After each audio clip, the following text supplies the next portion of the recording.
Today I want to talk to us a little bit about handling puppies, why you need to handle them, and how to handle them so that they're easy to groom when they become adults.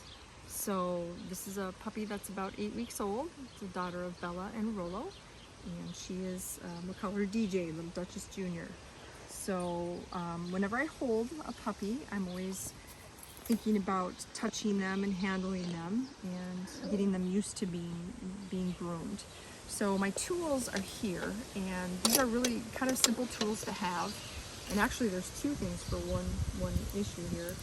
But I've got a small scissors in case I would have a tangle that I would have to cut out, I wouldn't want to pull on. I use a Greyhound metal comb. I have a flea comb available to me, and then I also have something to trim nails. For the puppies, I usually just use a regular human nail clipper, and then there's of course a clippers that are for bigger nails for dogs. So whenever I'm holding the puppies, I'm always handling their little paws and their ears, and I'm also handling their mouths as well, because I like them to get used to that. I want to be able to touch them anywhere that I need to touch them. The other position that I like my dogs to be in for grooming is I like them to be on their backs, so I can, check out all their areas, or the areas that might have different matting or things in their fur. And so I want to be able to touch all those areas, and if I would have to, snip something out, I could do that without fear of them being scared of that.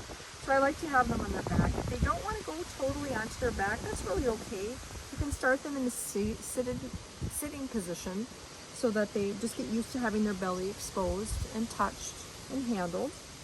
And eventually they can be real relaxed and be on their back for you. So whenever I clip the dog's nails, I don't ever want it to be a fight. So I'm always touching the dog's feet and looking at their nails without trying to trim them.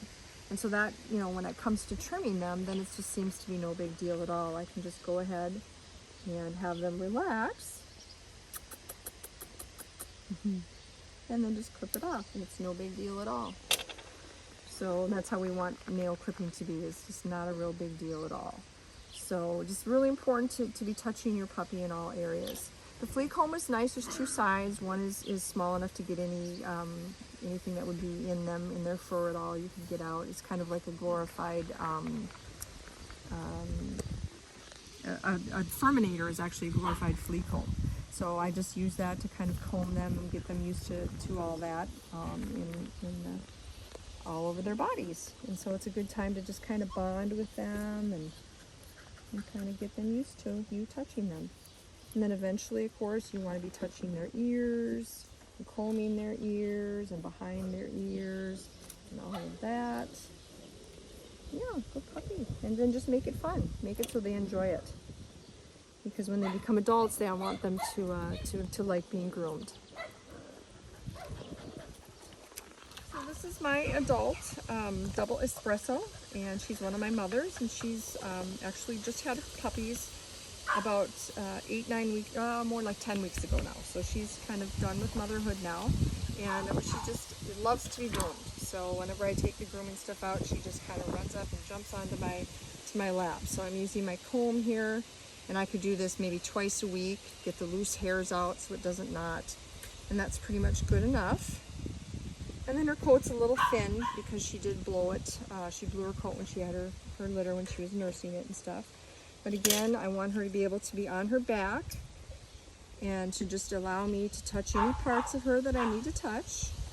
Open up her mouth, take a look inside of her mouth and her teeth and all those kinds of things. So I can touch any part I need to, handle anything if she would have knots or anything in there in this area. So it's just a good habit to get into, to touch your dog in all of the areas. And again, you can use the flea comb too to just comb them, make sure they don't have any fleas on them, any adult ticks, anything like that. The flea comb is a great thing to use for that. And then the Greyhound comb for all of their feathering.